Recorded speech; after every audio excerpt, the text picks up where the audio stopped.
Hola Cristian, ¿cómo estás? Bienvenido a una nueva semana internacional de Pacífico Business School. Hola, hola, muchas gracias por la invitación y muy feliz de estar acá. Cristian, hemos visto que el curso que estás enseñando esta semana va relacionado a inteligencia artificial para liderar la innovación y la transformación digital. Y en marco a ello, quisiéramos hacerte unas preguntas sobre el tema. La primera es, ¿cómo puede la inteligencia artificial mejorar la toma de decisiones en proyectos de transformación digital? Bueno, la inteligencia artificial, primero que es importante entender qué es lo que es y qué no es inteligencia artificial. La IA no es ciencia ficción ni robots que van a venir a dominarnos en el mundo, sino que es un ámbito de la ciencia de la computación que tiene décadas de desarrollo y que ha venido teniendo distintos avances relacionados con las tecnologías y, por supuesto, el desarrollo de lo que ha sido la computación en sí misma, y eso ha llevado a que ha tenido muchas aplicaciones en diversos ámbitos.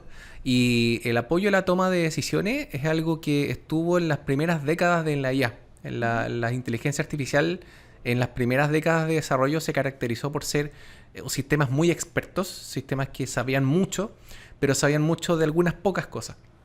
Y desde siempre fueron sistemas que apoyaron justamente a los humanos para poder tomar buenas decisiones. No fue sino hasta los 90 en adelante en que empezaron justamente ya con el aumento de la cantidad de datos que hay en el mundo, poder entregar, digamos, decisiones un poco más informadas. La IA lo que hace es que ayuda a transformar los datos en conocimiento que puede ser valioso para justamente empresas, gobiernos o cualquier tipo de organización. Y lo que hace la inteligencia artificial es aprender a partir de la infinidad de datos que disponemos hoy día y que los humanos no podemos analizar, para poder justamente hacer de esos datos un lugar donde rescatar valor que podamos nosotros como humanos utilizar para el bien de nuestras organizaciones y sociedades. Y justamente hablando de generación de valor y cómo impacta la transformación digital, ¿qué condiciones deben cumplirse para que la inteligencia artificial realmente genere valor en una organización? Que los datos con el cual se alimenta la inteligencia artificial Ujú. sean provistos de buena manera, que los datos sean fidedignos, que representen la realidad.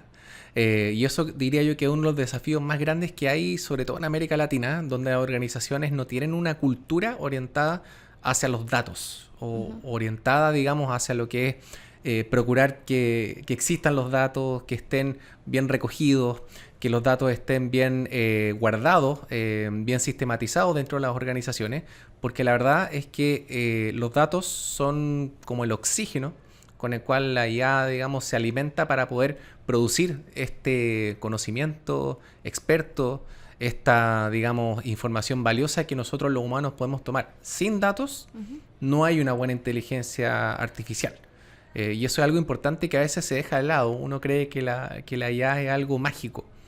Pero la verdad es que la verdadera magia de la inteligencia artificial viene de su capacidad de poder aprender, pero aprender no de cualquier cosa, sino de datos, que nosotros le proveemos esos datos. Y si nosotros no le proveemos los datos correctos o no le proveemos los datos de una manera correcta, la IA no va a lograr desarrollar todo su potencial. Claro, y ahora que mencionas a esta cultura que debe estar enfocada en datos, ¿qué otros errores cometen las organizaciones al implementar soluciones basadas en inteligencia artificial? Bueno, primero pensar que la IA es una solución mágica que me va a solucionar cualquier problema. Eso es un primer error, te diría yo, en pensar que una IA por sí sola me va a resolver los problemas que yo tengo en mi organización o que tengo algún desafío de negocio. La IA, como muchos otros avances que han existido, efectivamente es eso, son avances Claro. que están alineados con tecnologías que son parte de ciertas herramientas, productos y servicios, pero su integración, su adopción y su buen uso al final va a depender de la cultura de la organización, de la idiosincrasia de las personas que son parte de esa organización. Y si no hay, digamos, justamente una buena manera de incorporarlas, de adoptarlas y de hacerlas parte de nuestro día a día, va a ser difícil que una organización llegue, compre una IA, entre Ya. comillas, y la instale en su organización y que todo fluya bien. Hay que pensar que no son una solución mágica. Y lo segundo es pensar que la IA es solamente una tecnología. Y la verdad es que no es así. La inteligencia artificial efectivamente es un campo de estudio, que está en constante evolución, que tiene que ya tiene muchos avances, y mucha gente cree que solamente son las herramientas, como hoy día lo es un ChatGPT o un Gemini, cualquiera de estas inteligencias artificiales generativas. La inteligencia artificial es mucho más que eso. Y hay que entender que también asociado a las tecnologías hay desafíos que son éticos, que son culturales, y son temas que hay que entenderlos desde una perspectiva en paralelo a la tecnológica, también una perspectiva más desde las humanidades, te diría yo. Y Cristian, ¿nos puedes dar ejemplos concretos de qué oportunidades puede abrir la inteligencia artificial tanto para repensar procesos como para generar productos y servicios? Bueno, en el tema de productos y servicios, la IA ha demostrado ser muy útil para justamente generar buen conocimiento y orientador para la toma de decisiones en lo que es, por ejemplo, experiencia de cliente, que yo he tenido oportunidad justamente de desempeñarme en ese ámbito. Existen muchas aplicaciones referidas, por ejemplo, a apoyar lo que es el extraer hallazgos respecto a lo que dicen los clientes, respecto a tu marca, respecto a tus productos, tus servicios. También existen, digamos, distintas herramientas que apoyan lo que es la formación de personas, de profesionales, tanto a nivel, digamos, de universidades, pero también en lo que es el trabajo.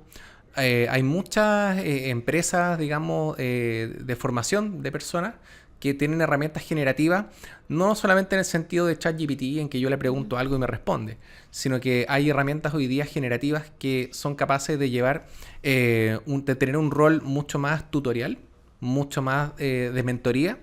Hay distintos ejemplos como Khan Academy en Estados Unidos, que lanzaron una plataforma llamada Khanmigo, en que justamente el tutor lo que hace es no responderte todo exactamente como tú se lo pides, sino que te cuestiona, te desafía, te lleva un poco más allá. Y eso complementa, diría yo, las habilidades humanas, que son el razonamiento crítico, el discernimiento, el juicio ético, etcétera, con las capacidades de la IA. Existe también en Chile un emprendimiento que se llama Lab4U, que ellos desarrollaron una aplicación para la educación en ciencias utilizando los teléfonos móviles y están aprovechando justamente la IA generativa para que los profesores puedan desarrollar mejores clases de ciencia y para que los estudiantes tengan un tutor generativo que les pueda acompañar en su aprendizaje en biología, química y física. Cristian, esos son ejemplos que demuestran lo lejos que puede llegar la inteligencia artificial bien aplicada.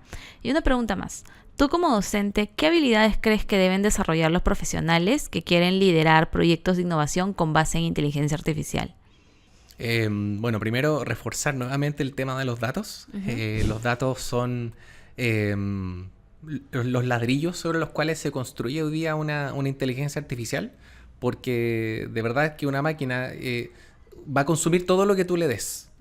Entonces hay que tener claridad de qué es lo que uno le está entregando a la máquina, cuáles son aquellas cosas que yo debo proveerle para que represente realmente aquella realidad sobre la cual yo quiero trabajar.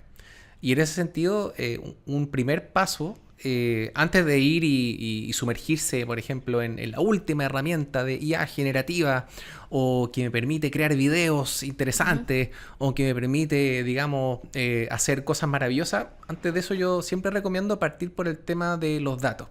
De entender efectivamente, bueno, qué es un dato, cómo se transforma en información, cómo se analizan los datos y cómo extraigo valor de esos datos, para de ahí entender lo que se llama el aprendizaje automático o el machine learning, que tiene que ver con cómo las máquinas aprenden. Es clave para los humanos no quedarnos con la idea que las máquinas son cajas negras, o que la IA es una caja negra, porque eso limita nuestra capacidad de poder nosotros trabajar con propiedad con estas tecnologías. Yo aconsejo también a la gente meterse en el mundo del machine learning para entender cómo las máquinas efectivamente logran aprender de los datos. Y luego de eso, ahí es cuando yo sugiero, ok, entendamos cómo funcionan las herramientas como la IA generativa y veamos cómo sacarle el máximo provecho, cómo yo puedo, por ejemplo, realizar buenas consultas o buenos prompts, que es el concepto que se hace para cómo yo puedo hacer una consulta a la IA para que me responda de manera óptima. Porque estas tecnologías, si bien hoy día algunas de ellas pueden ser gratuitas, nada es gratis en esta vida. Y una de las cosas clave es entender que cada cosa que yo interactúo con la IA se paga. Cada respuesta que yo recibo de una IA también la pago de alguna forma. Entonces, ahí yo creo que es clave entender para cualquier persona cómo funcionan estos modelos de negocio de las inteligencias artificiales que hoy día tenemos que también dependen de empresas privadas. Entonces, también estamos insertos en un mundo en que la IA, la tecnología, está cada vez más ligada a lo que son los negocios y los intereses de las empresas privadas y por qué no decirlo, también de algunos gobiernos y estados. Entonces, creo que es clave para cualquier persona que quiera estar en este ámbito, tener un entendimiento de estos temas porque llegaron para quedarse. Qué interesante todo lo que nos cuentas, definitivamente da para una conversación mucho más larga. Por ahora nos queda agradecerte por tu tiempo, por haber venido aquí al programa y por haber estado en la Semana Internacional 2025. No, buenísimo, muchas gracias por la invitación.